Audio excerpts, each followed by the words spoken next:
Football then and now, a fun look at football nostalgia and the modern game intertwined. Join us.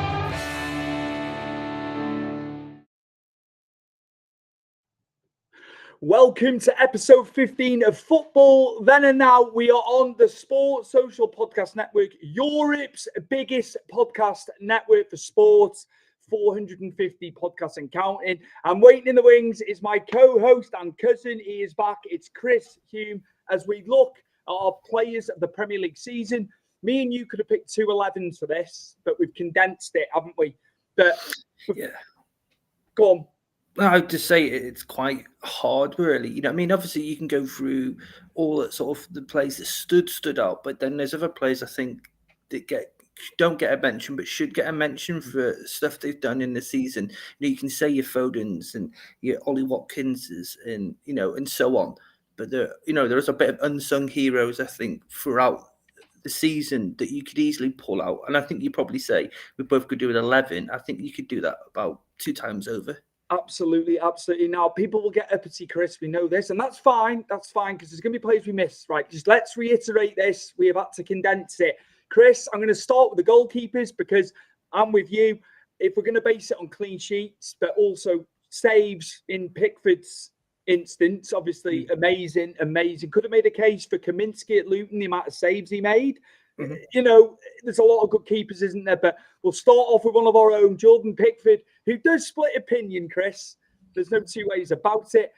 The Chelsea game was a bit iffy, as we've spoken about. But other than that, mate, I think over the course of the season, just superb, Mr. Consistent.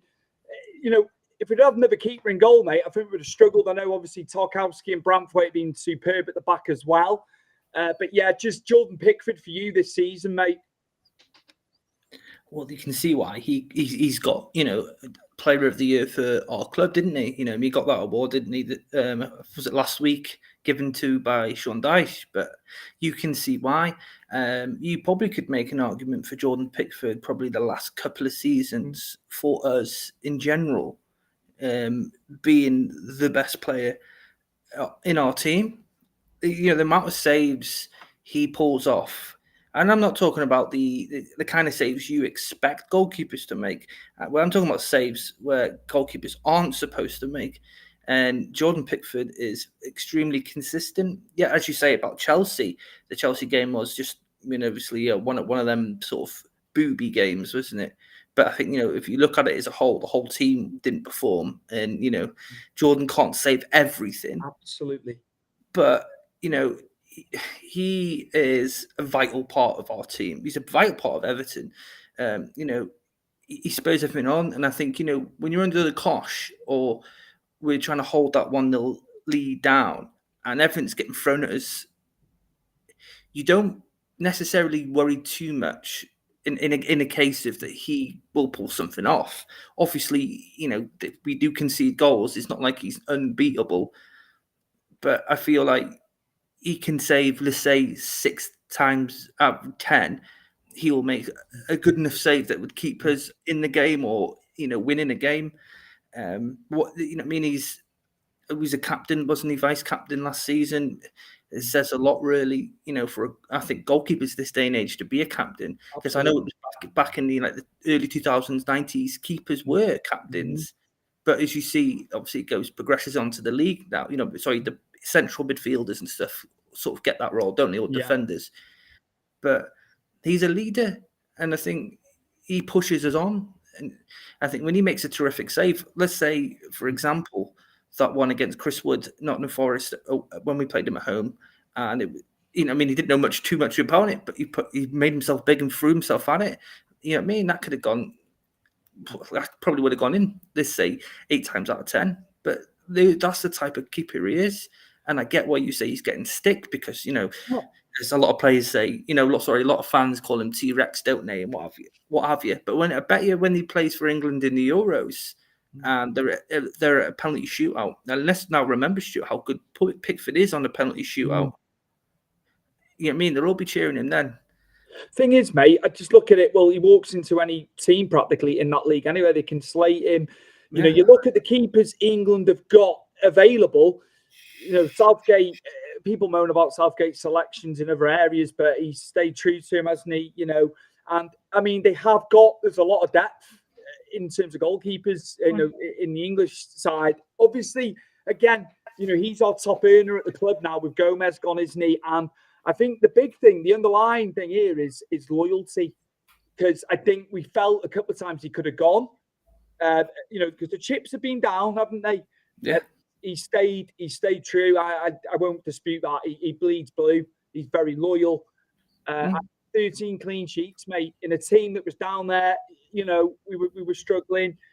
So to have really, we'll get 1/3 of the games we've had clean sheets, haven't we? But it's testament. Yeah. It's testament to us as a whole as well, of course. Yeah. They've all given 110% off the ball, haven't they, the players? No, yeah, definitely. You can't knock, I suppose, our defensive side. We take away bits of Everton this season, and defensive-wise, you can't complain. You look at the stats and you look how far Branthwaite and Tarkowski were, with the two central defenders against others. And I think you had like Saliba and the usual suspects in Van Dijk and stuff. But Jared and Tarky were right up there. It says a lot for what they do, protecting Pickford.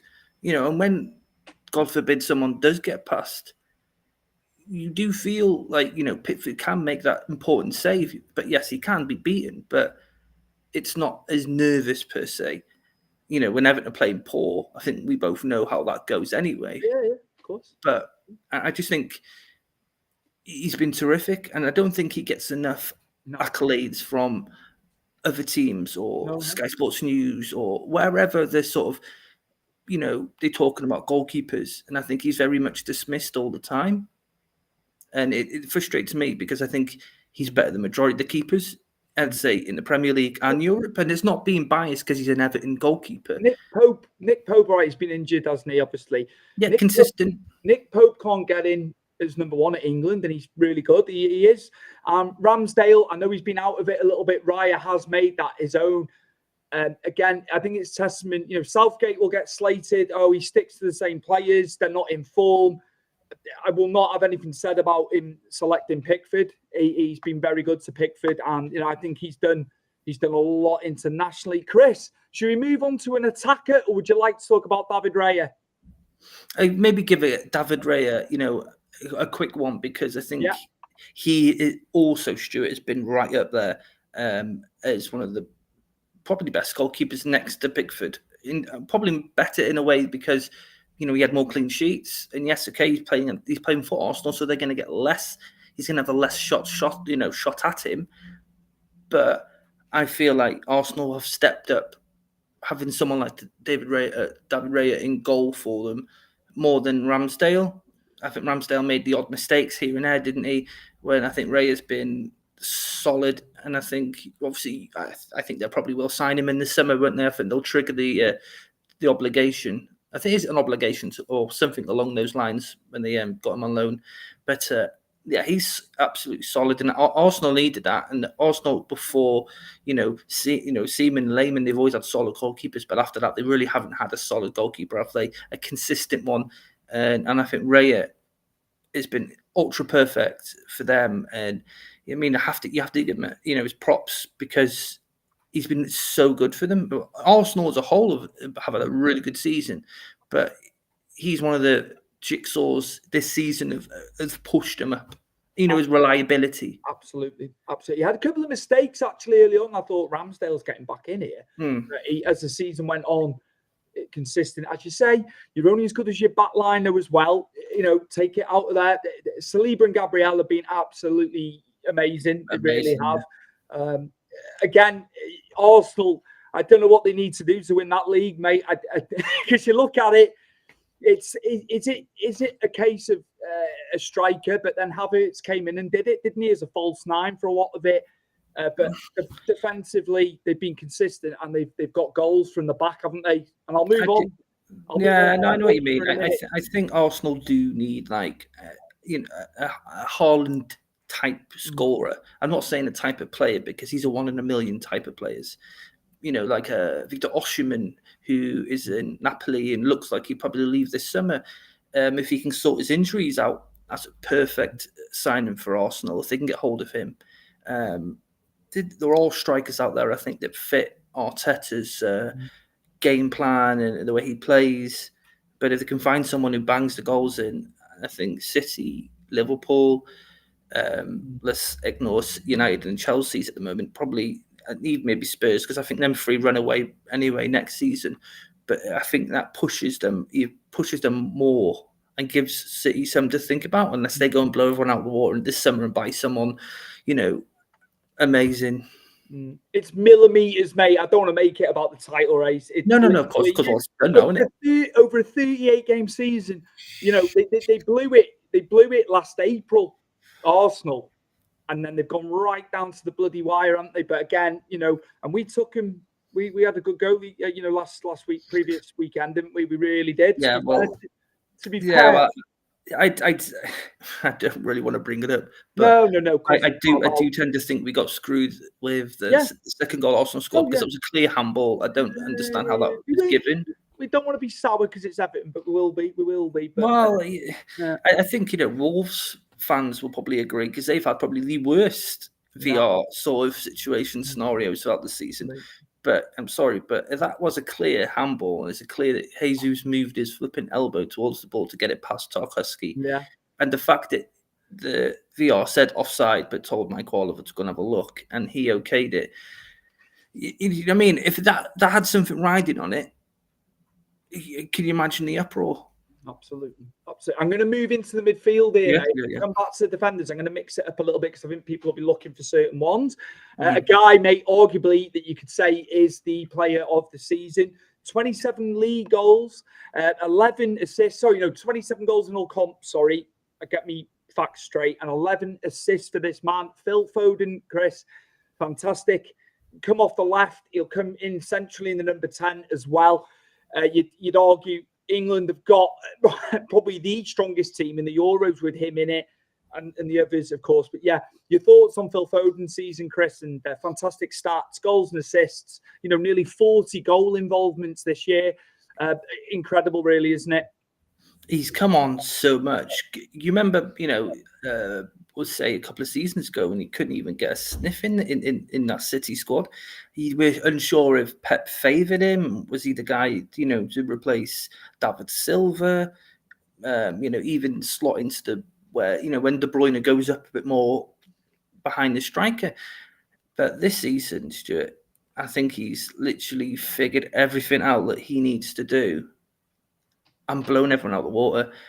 And the amount of goals you say he scored in the 27 in all comps, it's the sheer of those goals, Stuart. They weren't just tap-ins. They weren't just like, beat one man and then, tuck it in the bottom corner. The goals that he's been scoring have been bangers, and they've been, top corner, top bins everywhere. He's moved his career on to another level now. And I think it's obviously got to say it down to Pep's coaching, that he's now a figurehead at City. And that's someone, in my case, if I was a manager, you'd want to build a squad around. No question. Okay. He's just amazing. He just when you think the lad's hit the precipice, and he just went and blew it out the water again, didn't he? Another fantastic year. England have got a problem, actually, in that midfield, because he's got so many players in there. Somebody ain't going to be in there, mate. Now, I wonder, will he play with 3 central midfielders, or will it be 2, the way he sets up? But again, would you play Foden on the left, or would you have him more central? But you got Bellingham. But then Bellingham has been playing like number 6 for Real Madrid more latterly. He's been further back as the season's gone on. Where would you put Foden? Would you have him on that left side, Saka on the right? It depends. Are we going to do Bellingham, Rice in the middle, and then obviously say Foden and then Saka, with obviously Kane in the middle? I think you can do that, but you can also have, because Saka and Foden, let's forget Bellingham at the moment, but Saka and Foden like to come inside, don't they? And I think if you've got, the wingers behind you perfectly set right, well, the right and left backs, they can cut in quite often. And then I think they cause a lot of problems. You know what I mean? I think Bellingham and Rice are solid as hell. And you know that Bellingham can pop up himself. He's shown it enough in La Liga this season. I think I'm making a case for Kobe Mainoo, mate, as well. I can make a case for him. And Paul Scholes said it as well. He was better than me at 19. Well, what an endorsement, you know. But you would think I'm veering towards what you're going with. I think Kobe Mainoo will be on the fringes. He will get a go, but I think he'll go with the older heads, I think, won't he? Southgate being Southgate. I'd like to think so. I'd also like to think we can probably do our own teams on one of our episodes, you know, just before the Euro starts, and just see if we have anything different either side, you know, with the team we pick. You know, say like a starting team for the first game. I think you probably will. I think you know as well as I do who's pretty much going to be on that field, you know, in the first game of the Euros. Absolutely. It depends then, obviously, how it all plans out. We've seen enough decent midfielders that have been in England, the Lampards, the Gerrards, the Scholes, and they never were used properly. No. I'd say this is why I'm hoping this time round Southgate knows what he's doing.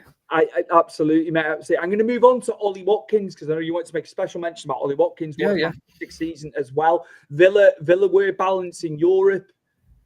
You know, Emery has done fantastic. They tailed off a little bit towards the end, mate. A couple of bad results, but fourth was nailed down. They'd done enough, hadn't they? But Ollie Watkins, Chris, how well he has done. You know, when you think he was at Brentford, wasn't he? What's a player, a gem of a player from the Championship. They are out there, aren't they, Chris? Massively, Stuart. I mean, you got to look at, like, you know, Crystal Palace for an example. Elise, Eze, there are players, and just obviously them as an example. There are players out there. You know, Ivan Toney, I know he's at Newcastle, but he went to Brentford, don't forget, and he's forged himself now in the Premier League. But Ollie Watkins is above them all. I think when Villa signed him, I was a bit sceptical because, you can score in the Championship, and we've seen many strikers come up from the Championship at a young age. Well, not a young age, but, you know, in their 20s, and just haven't worked out for one reason or another in the Premier League. I think, you know, he's one, and off the top of my head, I can remember and used to score many, many goals. Was that Jordan Rhodes? Yes. And he used to score in the Championship. He was scoring loads. Came to the Premier League. It did. I don't know what was the reason. Was it too much? Was it too strong? Was it too fast? It just didn't work for him, did it at all? I know, and he was always brought by the next team that would get promoted. Jordan Rhodes would be there, but he was only scoring what I think we're lucky if he was scoring more than 5. But this guy, Stuart, amazing, unbelievable, work rate off the ball, incredible. I mean, I know he's known as the marksman of the club and stuff, but what price tag are you looking at here? You know, Villa is a prized asset, so you're going to be looking upwards of 75 million when you look at what he's done. I'm not being funny, Chris. I mean, Emery will do. There's no talks of him going anyway, but no, he walks into all the top teams. I think. What would you say? Well, then we just spoke about Arsenal needing a striker, Stuart. Just done your job for you, Mikel. If Solanke's 60 million and he's had a good season at Bournemouth, don't get me wrong, what's Watkins worth? You know, because he's done it consistently. This was Solanke's breakout season, won it for goals. Yeah, and Solanke's taken a few years, you know what I mean, to get to the level he's at now. Yeah. And you got to give him props as well. Yeah. And, you know, Bournemouth are like us, you know, at the moment, yo-yoing. But I think good strikers do naturally show themselves at some point, or they, you know what I mean, they don't, and you move on. But Ollie Watkins is a different breed, as you say, the work rate, but he's coming back and forwards, he's defending as much, you know, when they need it, and the counter attacking, he's a clinical finisher. He's fighting spots, you know, to get the ball in the back of the net, and you think, how's he done that? You know what I mean? I hate when he plays against us because I just don't think our defenders, you know, it's the long ball over the top, and he's scary fast, but you don't realise it until you see him. Imagine 4-4-2 was a thing. I'm not saying that'll never not be a thing, because maybe internationally now he's done enough to be like the front man, but it's just Harry Kane again, isn't it? You know, Mr. Captain England, if we're going to term it like a Captain America sort of thing. It's a shame for Watkins. I mean, I think he will get minutes, but there's always somebody. You go back to like the days of Shearer, Owen, Rooney, but we always had. I'm saying there's always somebody on the cusp. Ian Wright, I'll look at Ian Wright. He got nearly 40 caps, but there's always somebody in there, which is a shame for Watkins, isn't it? Yeah, I think when you talk about that, I'm reminiscing then in my head, trying to think was there not, but then you got to look actually from our time is growing up until where we are now watching England. They've always had a very good striker that's been banging goals in, and you can't take that away from Harry Kane. He's not in the Premier League anymore; he's in the Bundesliga, but he's still scoring goals and goals. Okay, Bayern didn't win anything this season, but you just look at the amount of goals. He scored in the Bundesliga. You can't displace him because for one, he gets a chance, even a half a chance. Kane is scoring goals. Do you know what I'd do if you didn't have a Bellingham in a 10 and you win? I would have Kane. I would have Kane behind in the 10 because he likes going. He's good. He's a good passer. He likes going into midfield anyway, and then you'd have Watkins in it. This would be me on Football Manager, Chris.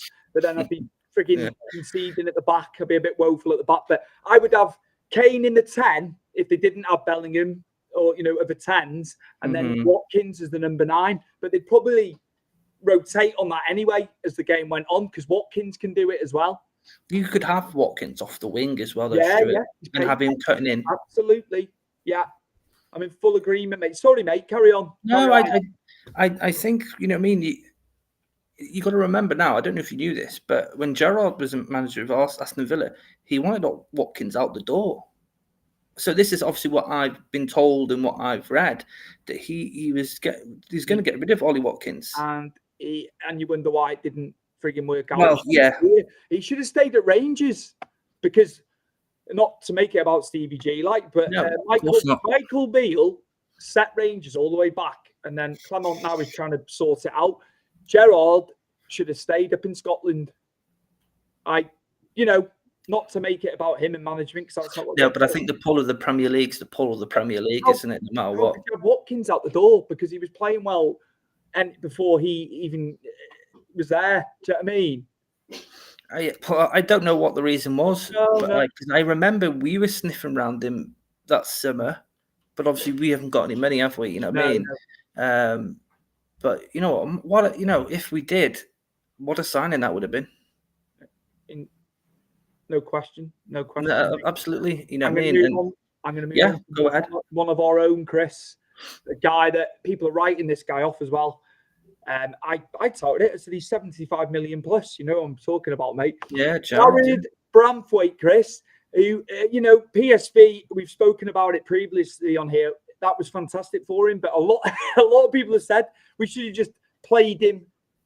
We should never have loaned him. But PSV was great for him. But what a season this man has had.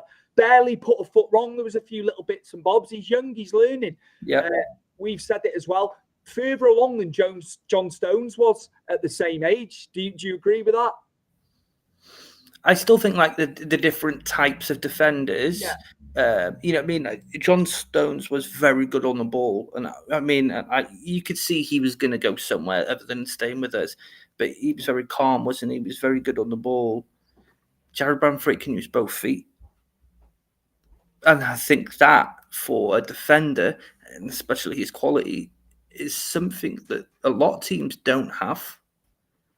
And it's the arrogancy, and I don't mean in a cocky manner, but it's the arrogancy of, when he's got players coming towards him and they're running at him, and he's like, "Nah, you're not getting past me." But I like that arrogancy because it pushes him on, it drives him, and he's putting balls in the back of the net as well. You can say about John Stones, you did then. John Stones didn't really score many goals for us, did he?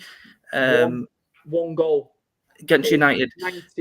95 games, I think it was. I read it recently. Yeah, but he's not. But the difference is now defenders you notoriously know probably from a corner, don't you? Or unless they're an amazing free kick taker, which majority of central defenders are not. No, but he's scoring, goals with his feet, which you supposedly score with your feet. It might sound weird, but the goal against Brighton, terrific. Long ball by Pickford. He takes it down, bang, goal. Okay, his goal against Liverpool was a bit of a farty one. He's very lucky that somehow got past Alisson, but right place, right time. Same for the Tottenham goal.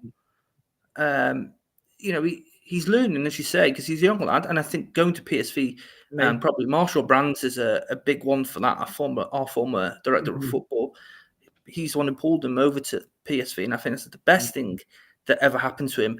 I think the worst case scenario, Stuart, if he didn't go and he stayed with us, I don't think he'd be the same player he is now. No, and again, it was like 30 games, if memory serves, for him at PSV. Coupled with Europe, because they were in Europe, weren't they? And he learned because he's playing, Europa League. You're still coming up against. It could be a team that have been knocked out third in the Champions League. So there's teams in there, by rights could get to a quarter final or further. It's just one of them things. It's very competitive. I love him so much, mate. His reading of the game is. Positionally, and he gets things. There's been the odd couple of things. They all do it, even but he's learning. The lad's learning. I know. I agree with you, and the also I'd say to you now is even the best defenders in the world, the world class elite ones make a mistake at the back. The way the game is, it's so attacking at times, isn't it? That's just the way it is, isn't it? But those sort of things happen. Where would you price him? I think I'd like to hear where you put him in. If you had to, am I flogging a dead horse going with 75 mil? What do you think? You're trying to play devil's advocate here, aren't you? No, because I know you'll give me the straight answer anyway. You don't beat around the bush. You'll tell me straight. I know you will. You see, I read what Mr. Ratcliffe from United has said that we won't be pulled to ransom by Everton for Branthwaite as they value him at 60. And I'm thinking, right, but he's not your player, so you'll get told what we want. And if you don't get to where we want, see you later. I'm with you. I wouldn't sell Branthwaite. And don't forget now, English tax on a player, it got to be 80 or more. Yeah. And I wouldn't go any less than 80. I'm even fine with it in installments. If they get the full value, and they say, right, we'll break it down, I'll take it. But again, I think Everton need cold hard cash coming through the bloody door, and they need it swifter than normal. But I wouldn't be against it being split a little bit. But our hands are tied in the window really anyway. I think he's going to be limited. He's going to be limited, isn't he? I think, but I also think for us, Stuart, and you look at the summer's going to be very much, Aldi bargain basement instead of Harrods and stuff like that, and don't forget a lot of clubs are going to be in the same pool as us, so it's not going to be straightforward getting a player. I wouldn't want to lose Jared, so I would put the money up as much as possible. People are poo-pooing me about him. But these people have poo-pooed him, Stuart. How many games of Everton have they watched? Exactly. And if he was playing for somebody else, Chris, I'd feel the same because I watch a lot of the team. I don't say I watch every 90 minutes of the other clubs. He's by far and away the most prodigious talent at that age in that position, and he's left-sided and he can play left back. United, if we're going to look at it, Luke Shaw is out a hell of a lot. He can play left back, he can fill in. If we lose him, it might have to be Tarky and Godfrey at the back next season. God, no.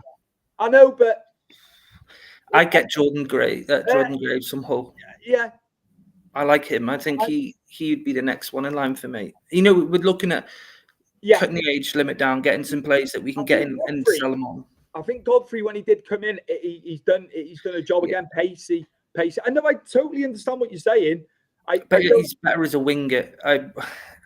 I panic, Stuart. I know. I think his pace can get him out of situations, and sometimes he's been a bit part player a lot when he shouldn't have been. But it's just how well Jared's done. Yeah. I think Michael Keane can't do it. Goodbye. Dyche had to do something, didn't he? In that respect. Well, we lost Mina. Don't forget in the summer, and Mina proved and showed how good he is when he's fit. But the problem is, he was always injured. You couldn't get past 3 games with Big Yeza in the back. Gerrard's come in and he's just shown how good he is, and he's shown how world class he is. He really has. Well, I say not world class, but the potential is there.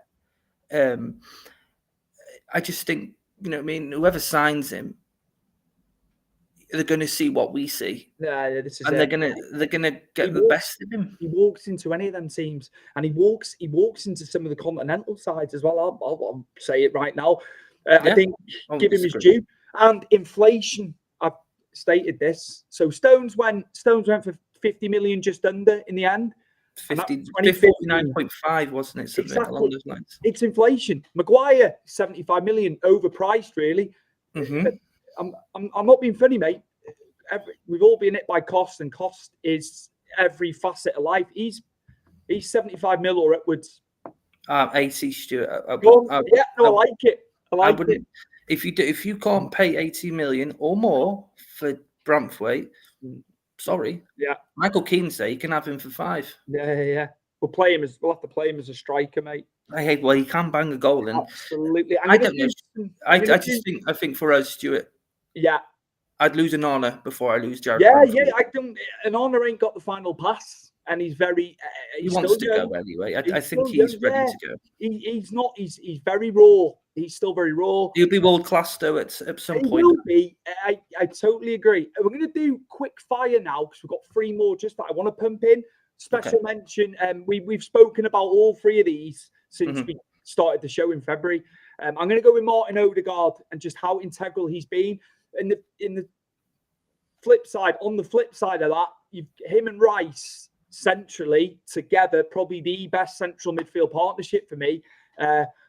Rice, regardless of the price tag, I think he's been fantastic. But this lad, mate, you talk about final pass, linking it together. Martin Odegaard for you, mate, because he's absolutely brilliant when you consider, Real Madrid had him years ago and it didn't quite work out. Well, don't forget, right? He was heralded as the next big thing, wasn't he? Before Real Madrid bought him. And like a lot of players, it doesn't always work out when you go to these big clubs. I still think these sort of players shouldn't be going to those sort of clubs. I can understand that to be holding Madrid or a Barcelona top, it must be a dream for a lot of players, but this just shows you. He goes away, didn't work out. In Germany, I don't think it worked out there, didn't he? And he went to Arsenal on loan. He showed bits and bobs through Emery. If Emery had got him on loan at first, didn't he? I'm sure he did. But Arteta, again, this is like showing you the quality of Arteta as a manager. Do you know what? Just to not interject, that's the wrong word. It's when the manager played the position. It's a bit like our defenders with Dyche.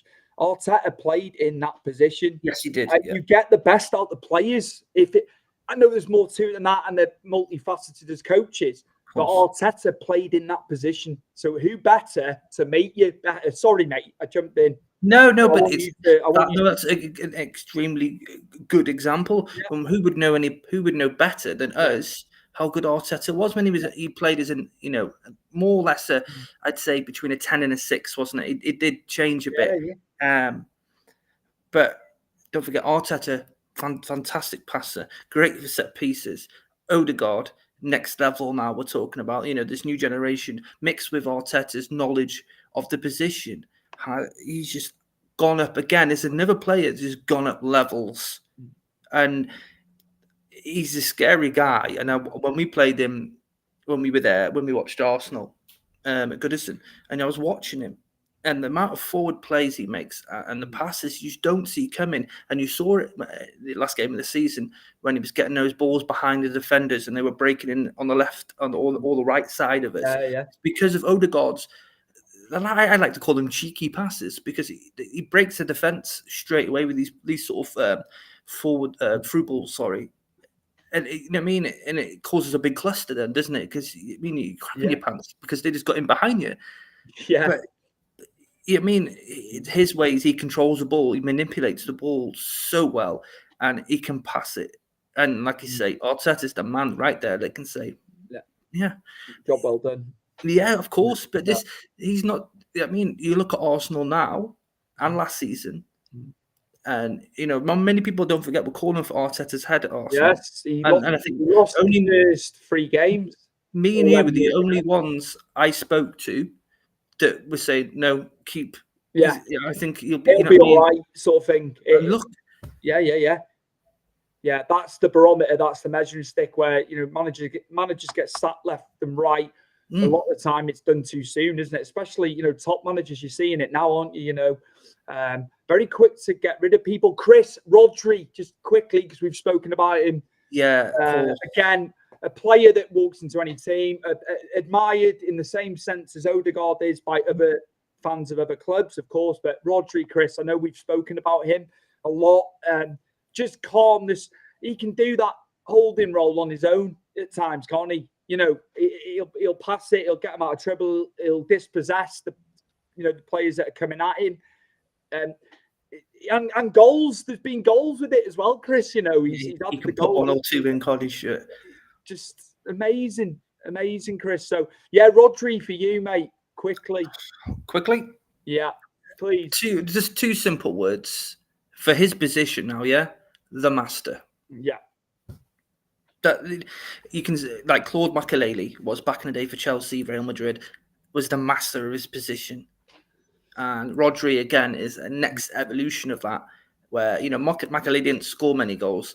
Rodri is fantastic in the center. He can control games. He can pass a ball better than most players on most pitches.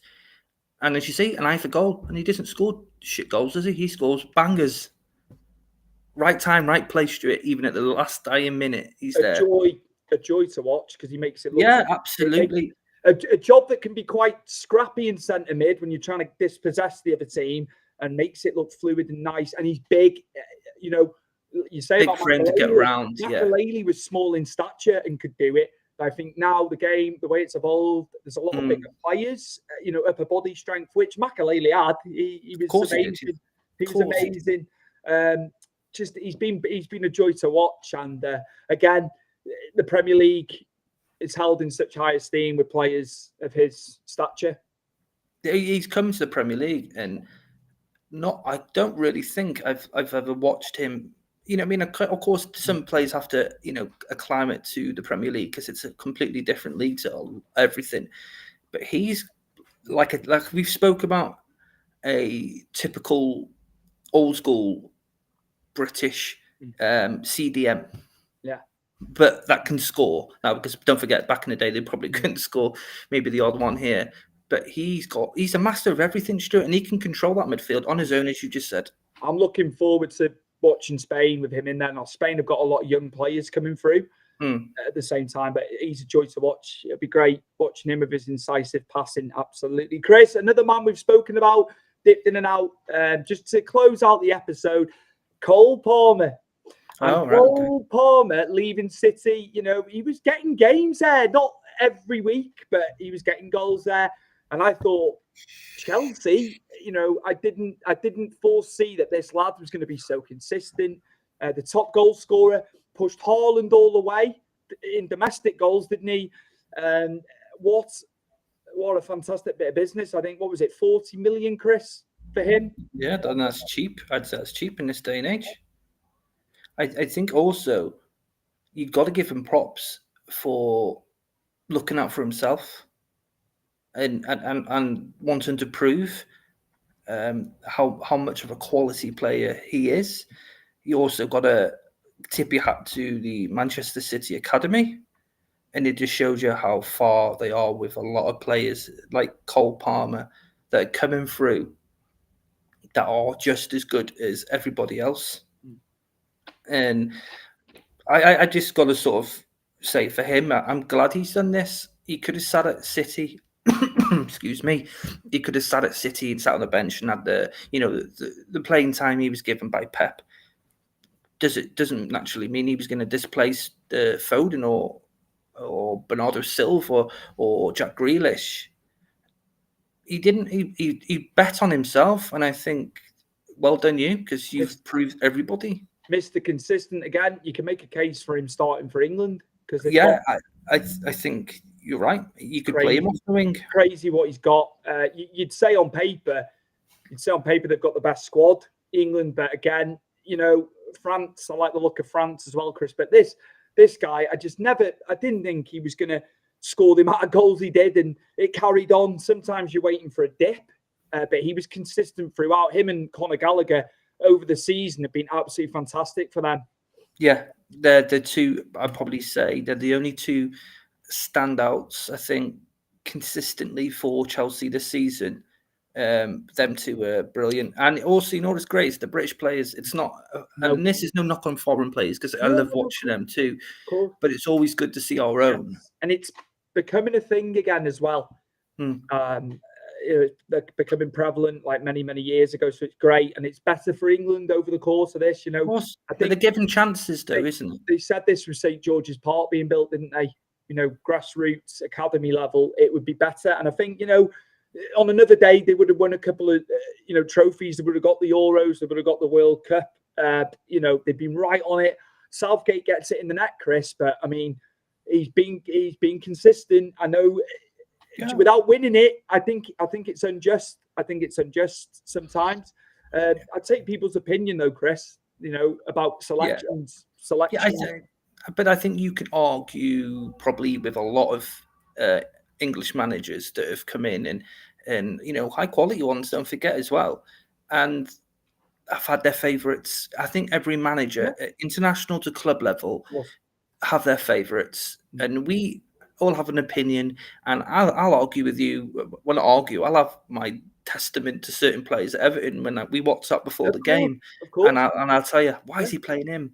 Yeah, but they know better than us. Yeah, of course. They're in the job because they know better. And then, I just think, go back to Cole Palmer now, Stuart, forget Southgate, because I think he needs to do something in it. Well, he needs to do something in this Euros to keep his job now. I think if he doesn't, he does need to move on. When you tot up all them goals that them lads have scored, even when Bellingham dropped out of the number 10 for Madrid and he was playing, he had him further back, Carlo, in the end. When I was looking at the top scorers, I mean, Alexander Sorloth of Villarreal was the top scorer in La Liga. But when I saw him at Palace, it's dreadful. Bellingham was still up there, and the lad from Girona with the Russian name. Yeah, don't ask me to pronounce it. Dobic or something, I think it is. But but I think he's a bit older, isn't he? Dobic? I think it's Dobic, isn't it? I don't think we've ever had this amount of goals in the midfield from the English players, and we had Lampard and Gerrard and Scholes banging goals in. Right. It'd be a headache for me on Football Manager now, managing England. You'd have to, I suppose, for you to do that, you'd have to shorten the sort of defence and go free at the back, wouldn't you? And plough more into the midfield. I think at times he might have to go with wing backs against the top teams. I truly, which he has. Yeah, he has done that in games. Southgate. I think our left side isn't the strongest, so everywhere else I think we're very comfortable. The left side is, I don't think we've produced anyone decent. Like just the quality of everybody else in their positions. I don't think we have the same quality on the left hand side. Defense wise now. Yeah.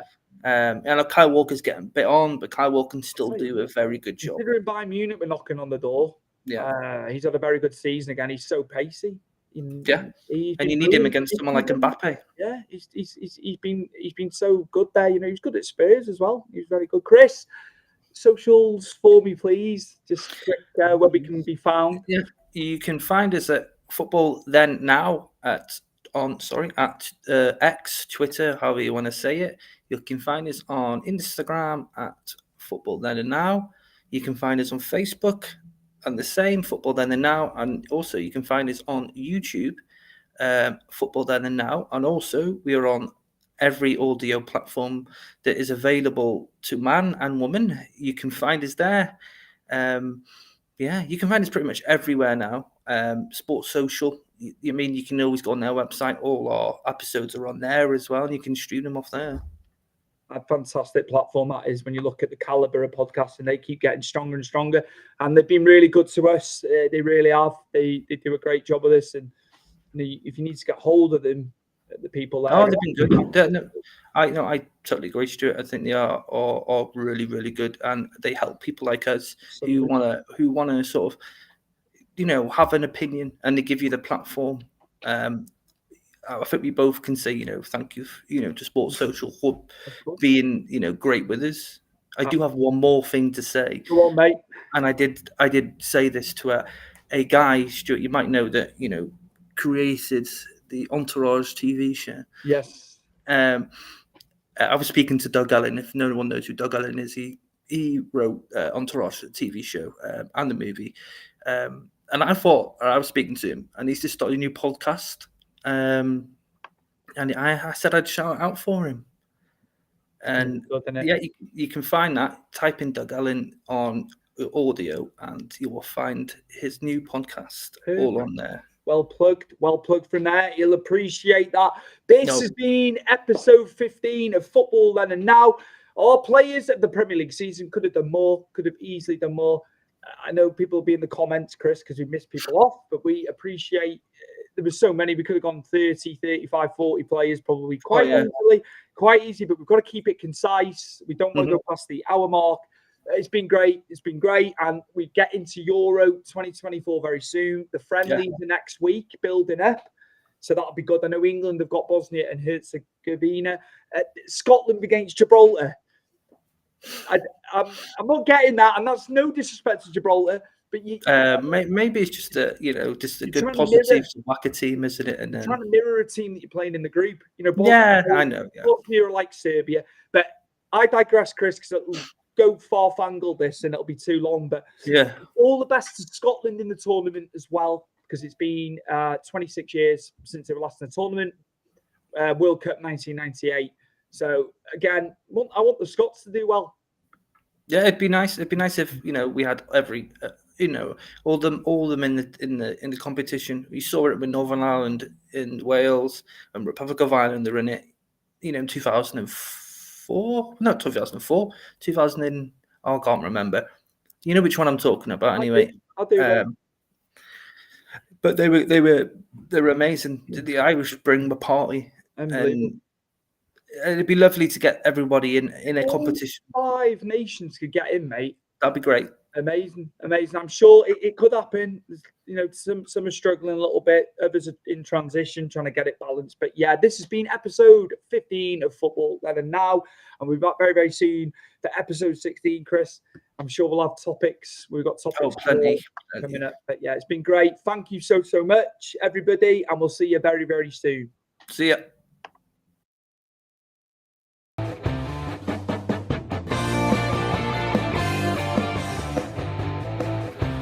Football Then and Now, a fun look at football nostalgia and the modern game intertwined. Join us.